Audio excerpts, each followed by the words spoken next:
ada dua hal yang sekaligus saya alami. Saya mencari konten dan saya juga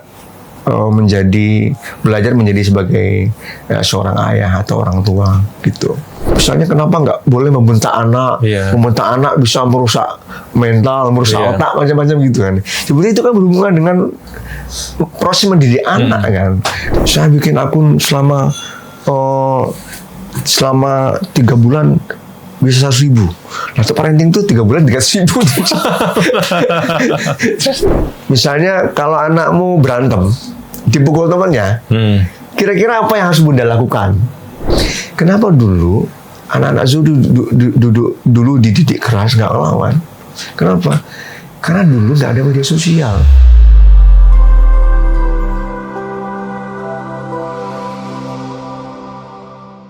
Hari ini kita kedatangan tamu spesial di podcast Gong Story, jauh-jauh dari Sumatera Barat, Mas Romi Siska. Siap.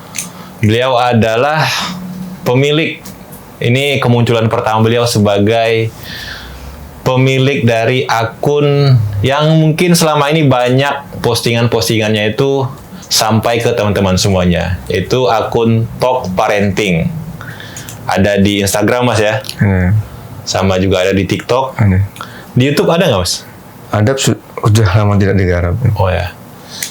Nah, kalau teman-teman perhatikan, mungkin pernah postingannya sampai ke teman-teman. Nah, beliau ini adalah pengelolanya selama ini. Nanti kita banyak bicara soal dunia parenting dan juga dunia konten kreator mungkin ya. Dan juga sebagai seorang yang dulu sering mengkliper video-video dari para narasumber yang hubungannya dengan parenting. Nah, Mas Romi, sebenarnya dulu pertama kali membikin akun Talk Parenting ini gimana sih, Mas, ceritanya, Mas? Boleh di-share nggak, Mas? Oke, terima kasih Bang Ali. Ini pertama kali saya memberanikan muncul di hadapan publik karena memang selama ini orang tidak tahu siapa yang mengelola akun Talk Parenting ini. Jadi sebetulnya dulu bikin akun Talk Parenting itu iseng-iseng aja sebetulnya. Iseng ya? Iseng tuh gini maksudnya. Karena dulu saya CEO di Bayasin, jadi saya punya banyak waktu luang, jadi sehingga cobalah bikin akun Instagram. Tapi sebetulnya di tengah keiseng-isengan saya itu ada semacam kegelisahan saya. Waktu itu saya kan masih punya anak balita ya, balita. Saya ingin menuliskan perasaan dan isi hati saya tentang anak-anak saya.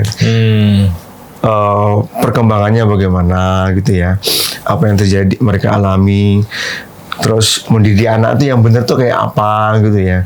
Terus kalau anak misalnya mengalami ini harus sebagai seorang ayah itu bagaimana. Sehingga karena kan proses produksi konten itu kan membuat saya harus juga banyak belajar kan. Iya. Jadi banyak membaca kan, Jadi ada dua hal yang sekaligus saya alami. Saya mencari konten dan saya juga belajar menjadi sebagai seorang ayah atau orang tua gitu. Awalnya begitu, Bang Ali. Itu tahun berapa itu, Mas? Awal mula Talk Parenting ini sebenarnya tahun berapa sih? Saya tanggal persisnya lupa ya, mungkin sekitar tahun 2018.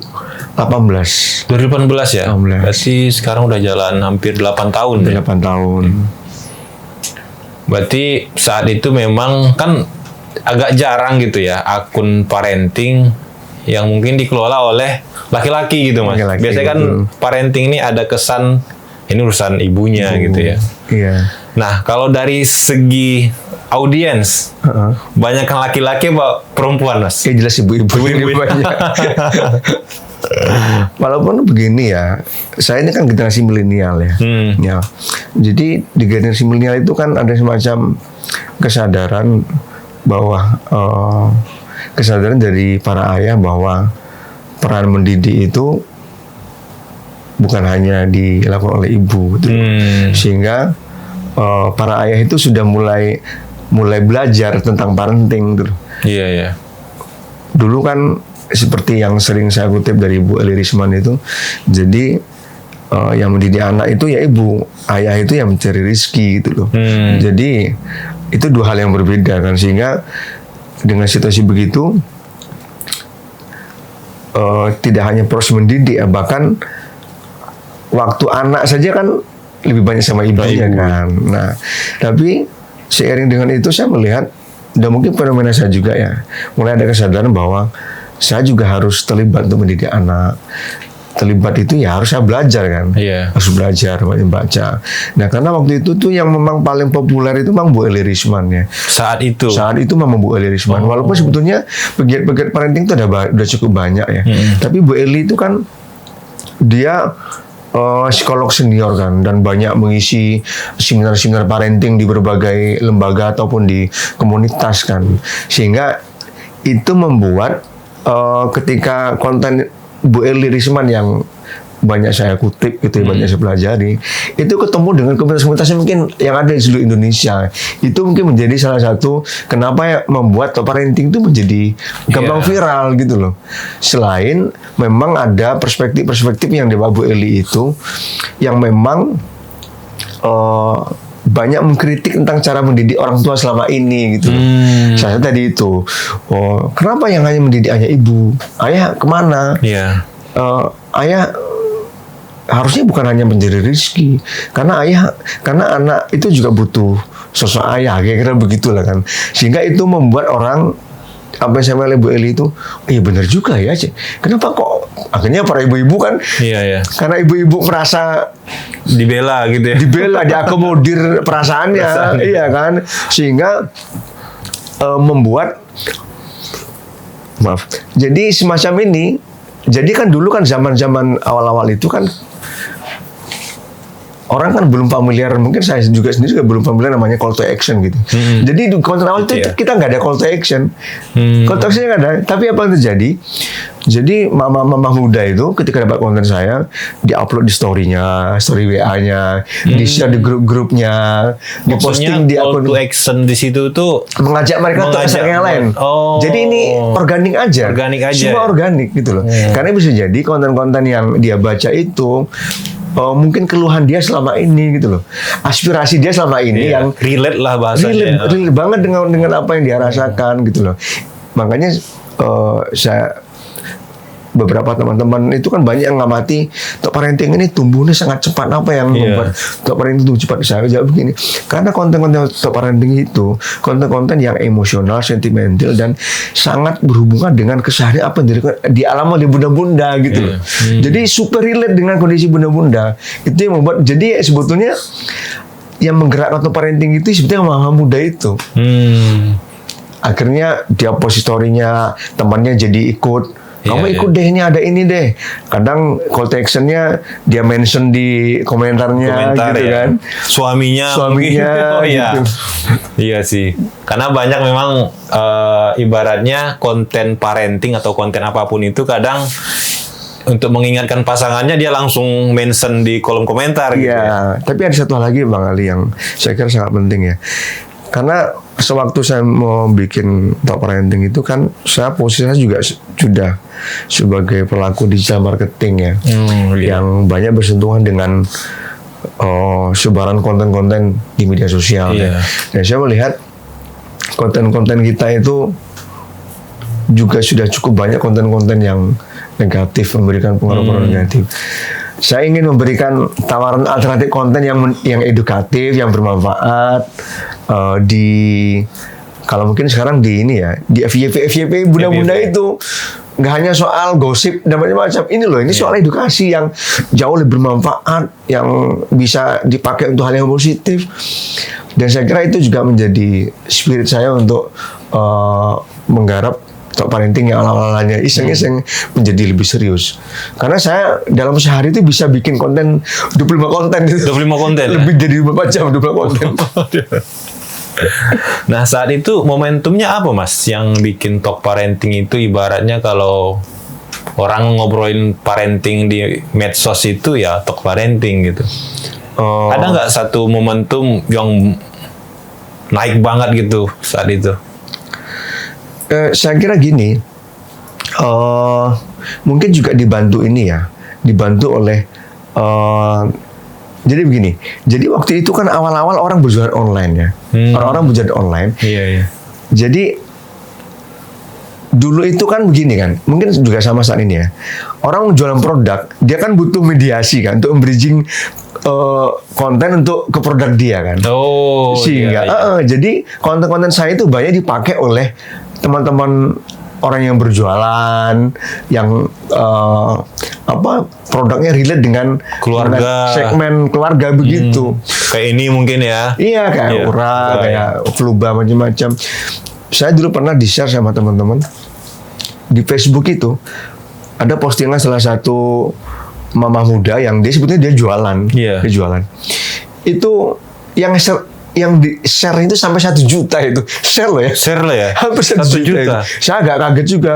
Jadi semua dulu tuh kan saya bikin konten tuh kan simple ya. Mungkin istilah Bang Ali clippers, tapi dalam Iya. bentuk quote gitu. Iya. Ya.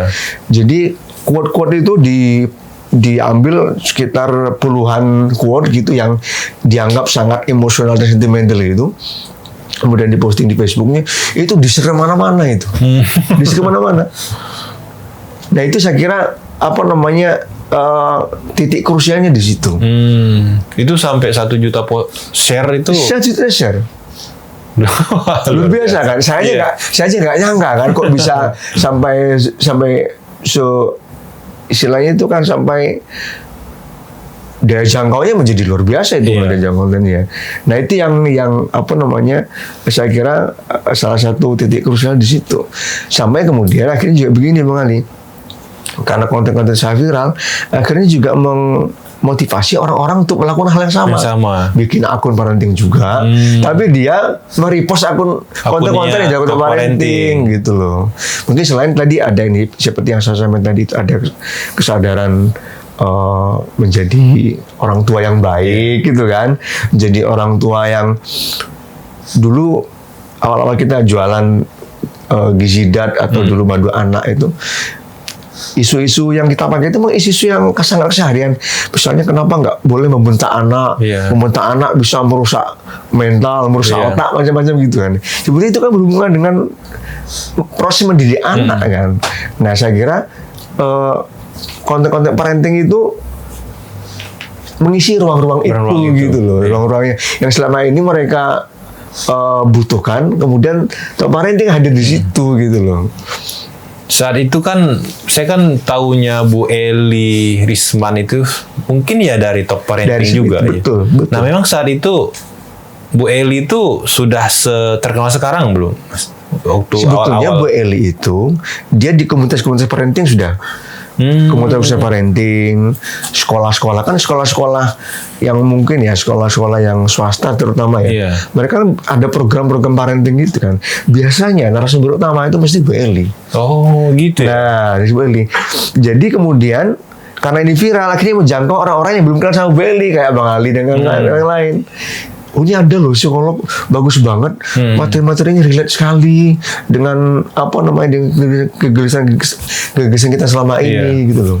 Sehingga Bu Eli itu menjadi lebih terkenal lagi. Ya saling endorse lah ya, saling endorse. Bu Eli membantu saya menyediakan materi-materi atau konten-konten yang bisa saya kutip, bisa saya sampaikan ke followers begitu. Kalau sebutannya sekarang mungkin Clipper kalau sekarang Clipper itu. Ya, betul. Nah, saya sebetulnya udah Clipper sih ya. Nanti kita bicara banyak soal itu, Mas. Cuman saya mau tanya, pernah nggak itu akun Talk Parenting ini kan besar ya di Instagram tuh tadi tak cek 1,3 juta. Bahkan artis-artis tuh banyak yang follow gitu. Saya lihat ada Mbak Im Wong. Terus ada lagi yang pemilik kreatif agensi Yohanes gitu yang kemarin baru kerja sama. Ya. Nah itu pernah diiklankan nggak Mas Talk Parenting itu? Nggak pernah. Nggak pernah sama sekali. Itu saya memang dulu begini. Karena saya digital marketing. Saya ingin melakukan hal yang berbeda dengan yang pernah saya lakukan gitu loh. Saya mencoba melakukan dengan secara organik. Saya pengen lihat hasilnya. Kira-kira kalau saya melakukan dan menjadi hal yang baru, tentu ini bisa jadi model buat teman-teman juga kok. Iya. Kita nggak perlu ngandel iklan kok, secara organik kalau bisa dilakukan dengan baik, konten-kontennya relate dengan apa yang sesuai dengan segmen pasar kita, bisa kok sebetulnya. Lebih low budget, iya kan? Iya. Cuman serius saja mencari konten-konten yang relate dengan pasar kita. Jadi nggak pernah diiklankan itu kemarin gitu. Tapi di waktu itu kan Mas Romi juga punya perusahaan digital marketing ya. Betul. Itu si Talk Parenting ini pernah nggak ibaratnya apa ya, diarahkan ataupun menjadi apa istilahnya untuk mendapatkan traffic itu agar jualan dari digital marketing itu laku gitu? Bisa pernah gitu. pernah lakukan. Jadi sebetulnya gini, jadi Talk Parenting itu sejak awal memang saya tidak memikirkan ini menjadi bisnis. Mikir bisnis aja enggak, apalagi model bisnisnya kayak apa gitu kan. Jadi dulu tuh murni memberikan ya pencerahan lah, edukasi ke apa. Sampai kemudian karena pertumbuhan Talk Parenting itu memang nggak masuk akal menurut saya. Iya ya. Salah satu influencer dulu yang punya kelas Instagram gitu kan. Saya coba lihat apa namanya portofolionya. Dia cerita, saya bikin akun selama 3 bulan bisa 100.000. Nah, Talk Parenting tuh 3 bulan 300.000. Cuman saya nggak monetize ini menjadi uang gitu loh. Sampai kemudian kalau tidak salah dulu followernya sampai 300.000 lebih gitu. Saya mulai berpikir kayaknya ini karena begini kan, karena ini kebutuhan ini dikelola dengan baik, ya kan, butuh tim, tentu butuh operasional kan. Butuh, kan nggak mungkin gratisan semua kan, sehingga saya mikir, wah ini kayaknya harus mulai dipikirkan ini untuk menutupi biaya teman-teman ini apa. Akhirnya saya mulai berpikir untuk mencari produk-produk yang tentu relate juga dengan follower Talk Parenting. Kan. Akhirnya mulai ada madu anak, ada susu anak, juga untuk bundanya misalnya susu kambing misalnya. Saat itu kan kalau kita lihat kan akun semacam ini kan biasanya menjangkau audiensnya lalu kemudian dimonetize gitu. Entah buat acara, buat seminar. Pernah nggak ada kepikiran kayak gitu, Mas? Karena waktu itu karena saya sadar saya punya keterbatasan karena akun Talk Parenting itu dulu kan saya garap di samping aktivitas saya sebagai pengelola di perusahaan yang saya punya, sehingga memang kalau kepikiran pasti ya, pasti karena saya pikir dengan traffic sedemikian banyak, tentu saja ini secara bisnis mungkin nggak menarik lah ya, menarik dan istilah teman-teman itu eman-eman nggak digarap gitu ya, nggak diseriusin kira-kira nggak diseriusin. Nah, cuma waktu itu saya mikir yang keterbatasan itu. Cuman akhirnya kemudian karena tim saya sudah mulai lengkap, akhirnya saya bikin komunitas parenting online akhirnya. Ada kelas parenting. Udah jalan tuh sekarang. Udah jalan. Nah, kelas parenting itu tentu udah jalan berapa lama tuh, Mas? Itu sudah hampir 4 tahun. 4 tahun. Nah, akhirnya kan karena ini kelas parenting, tentu harus diisi oleh orang-orang yang expert kan. Iya. Saya mungkin berpengalaman tapi nggak expert misalnya kan. Pastinya orang-orang yang memang punya basic di situ. Akhirnya saya mulai mencoba mengajak beberapa teman-teman psikolog. Salah satunya istri saya, karena istri saya psikolog dan sebetulnya selama ini dia punya kontribusi juga membackup konten-konten saya, karena saya juga takut juga kan menyampaikan sesuatu di ruang publik yang misalnya saya nggak kompeten, kemudian orang nggak setuju, kemudian membantah, kemudian ditanya ini basis historinya apa, saya tentu jadi menakutkan juga buat saya kan. Dengan akun sebesar itu ya. Saya diminta untuk bertanggung jawab ke publik gitu kan. Anda ini bisa merusak banyak orang ini kan. Nah, berbahaya kan. Nah, saya punya istri saya psikolog. Kebetulan istri saya waktu itu juga kompeten lah, dia secara akademik dia lagi ngambil doktoral, dia juga psikolog. Saya kira untuk secara background akademik atau teori saya kira cukup presentatif lah gitu. Sangat kompeten ya. Sangat kompeten. Nah akhirnya saya mulai ngajak teman-teman istri saya yang psikolog-psikolog. Nah akhirnya saya punya beberapa psikolog. Kemudian kita berpikir untuk bikin kelas parenting Online itu ya. online, jadi lewat seminar Zoom. Tema-temanya biasanya kita memang menyesuaikan. Polanya begini, kadang kita coba riset, kita survei gitu di akun kita. Kira-kira kalau kita ngadain kelas parenting minggu depan atau bulan depan, kira-kira tema apa ya yang menarik yang dibutuhkan. Akhirnya audien bilang tema ini, tema itu gitu kan. Akhirnya kita coba screening. Atau biasanya kita juga coba berdasarkan dengan isu-isu parenting yang lagi viral. Bisa. Karena kan kita kan ya karena ini namanya dalam tanda petik bisnis lah gitu ya. Tentu harus mencari peserta sebanyak-banyaknya gitu kan. Sehingga semakin banyak juga yang bisa diberikan manfaatnya gitu kan. Sudah jalan. Berarti Mas mungkin perlu di-share juga ke teman-teman mungkin yang mungkin mirip gitu ya, punya akun semacam ini, entah itu soal parenting atau soal bisnis atau mungkin soal otomotif ataupun itu. Jadi monetise-nya itu tadi Mas selain kelas gitu ya, parenting. Kelas bisa juga produk ya. Juga bisa. Karena kalau parenting itu produk itu produk sendiri Mas Romi apa? Biasanya produk itu ada yang produk sendiri atau juga produk teman-teman yang selama ini yang ada di komunitas saya yang memang isunya relate dengan isu-isu parenting gitu, anak, ibu muda gitu. Kemudian nanti teman-teman bisa karena turunan jadi banyak ya. Misalnya kayak parenting itu kan ada kelas parenting, ada konsultasi psikolog, juga bisa kan. Betul. Jadi turunnya jadi banyak gitu loh, banyak. Atau saya bikin dengan tim bikin buku parenting.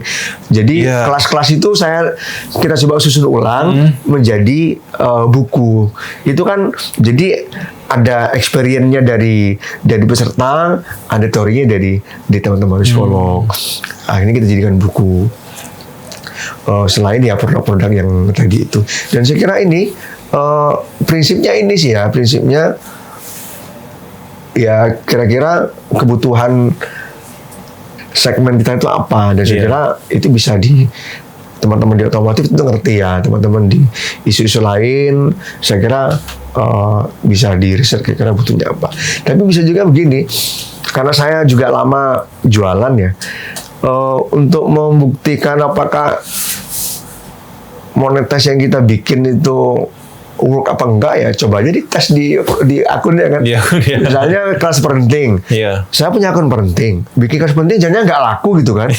Bikin gitu yang daftar 5 orang 3 orang gitu kan.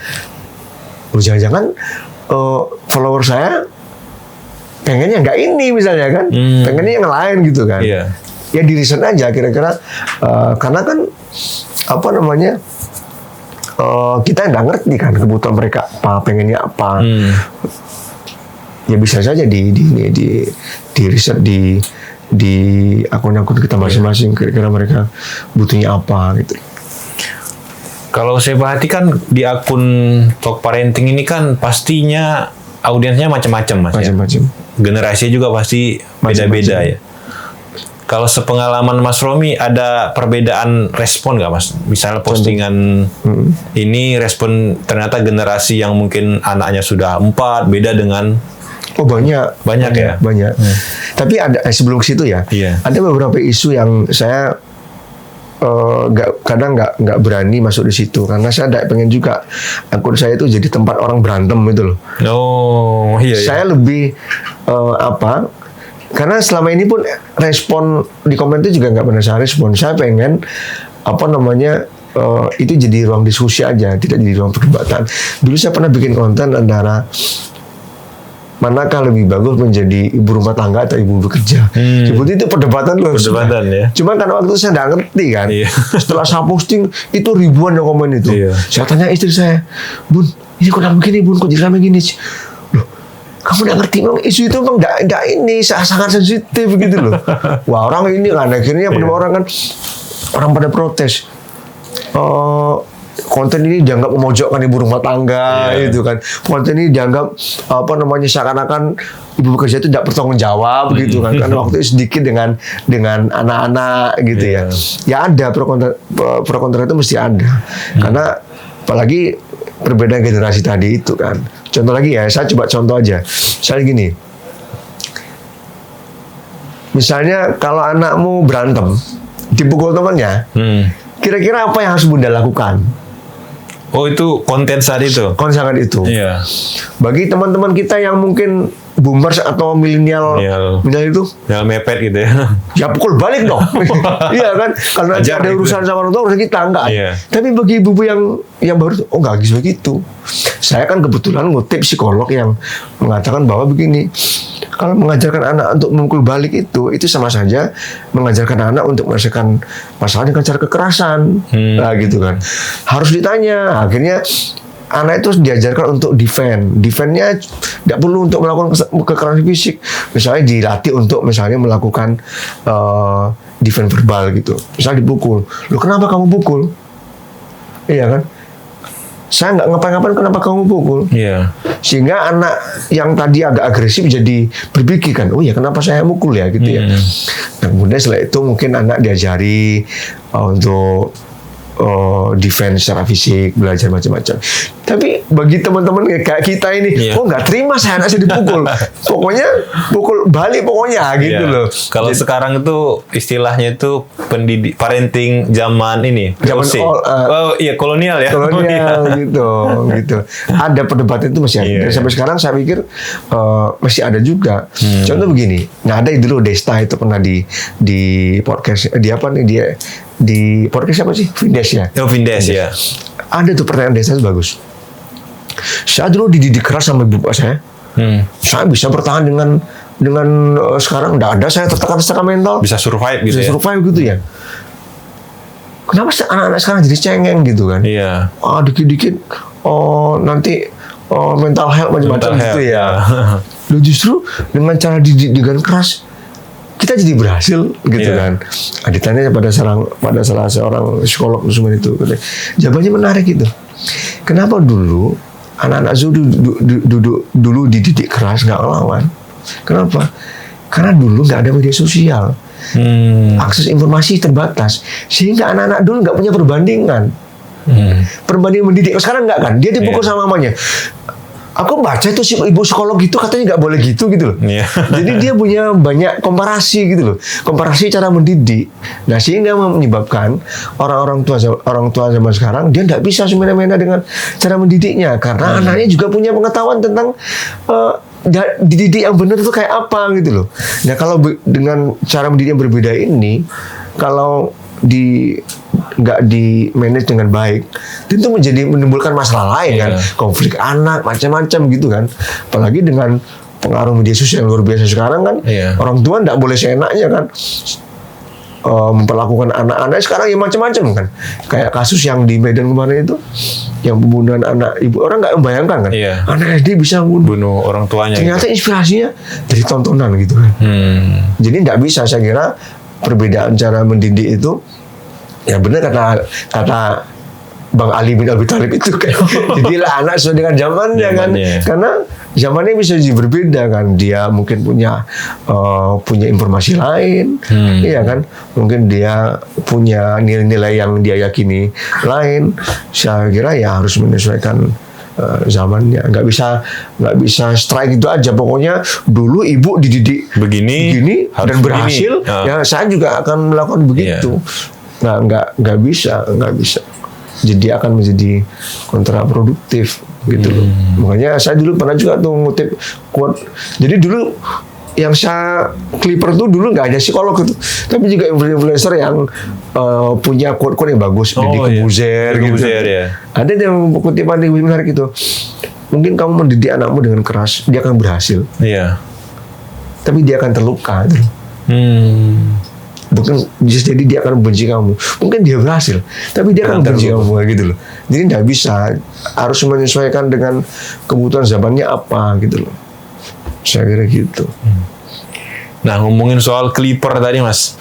Dulu ada kepikiran nggak? Sekarang kan lagi rame nih, Clipper di mana-mana Clipper gitu. Kalau dulu kan ibaratnya mengclipper itu kan dianggap dalam tanda kutip kena copyright kan. Iya, bahkan dulu ada orang yang mungkin disomasi, nyuri konten segala macam. Kalau sekarang kan berlomba-lomba tuh disuruh, ayo Clipper saya gitu. Iya.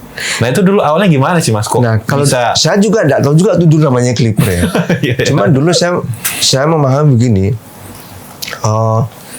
Mohon maaf ya, karena tingkat literasi kita nggak terlalu bagus kan. Jadi orang tidak bisa dipaksa untuk membaca yang karosel gitu ya, 4-5 slide. Iya. Orang nggak siap untuk baca itu. Sehingga saya berpikir bahwa orang itu harus disajikan informasi yang tidak terlalu banyak dan tidak menghabiskan waktunya, tapi dia bisa menangkap pesannya gitu loh. Sehingga kan Clipper dalam bentuk quote itu kan sebetulnya kan saya mencoba mencari artikel panjang gitu ya. Cuma, walaupun tidak persis amat gitu ya, tapi saya mencoba mencari substansinya kayak apa gitu tanpa mengurangi pesan yang ingin disampaikan, sehingga itu jadi konten. Walaupun dulu jasa juga banyak juga, bukan banyak, ada beberapa yang protes itu dia merasa kok saya merasa tidak menyebarkan itu ya katanya. Itu karena kalau orang menangkapnya berbeda, tentu yang disalahkan bukan top parenting, disalahkan yang ngomongin. Boil ini ngawur nih, Pusekola ini ngawur ini. Bisa jadi yang dimaksud itu bukan itu gitu loh, bukan itu. Makanya proses kehati-hatiannya waktu itu sangat luar biasa. Maksudnya harus dibaca betul berulang-ulang. Bahkan kadang saya suruh istri saya baca sebagai psikolog ini, kira-kira orang misleading nggak kalau baca ini? Kira-kira yang saya sampaikan ini benar apa enggak gitu loh? Secara secara psikologisnya benar apa enggak gitu loh. Dulu awal begitu. Ya mungkin tadi Clipper tadi itu orang tidak mau berlama-lama di satu konten gitu kan. Iya, betul. Tingkat literasi nggak terlalu bagus. Apalagi sekarang konten banyak banget kan sekarang kan. Orang nggak mau ngapain selama-lama kalau konten nggak bermanfaat, ngapain saya lama-lama gitu loh. Sehingga saya ingin melahirkan, makanya dulu saya punya quote tuh. Konten yang bagus adalah konten yang kamu bisa bikin dalam waktu yang sangat cepat dan viral gitu loh. Kamu ngapain bikin konten-konten yang like cuma 2 gitu kan.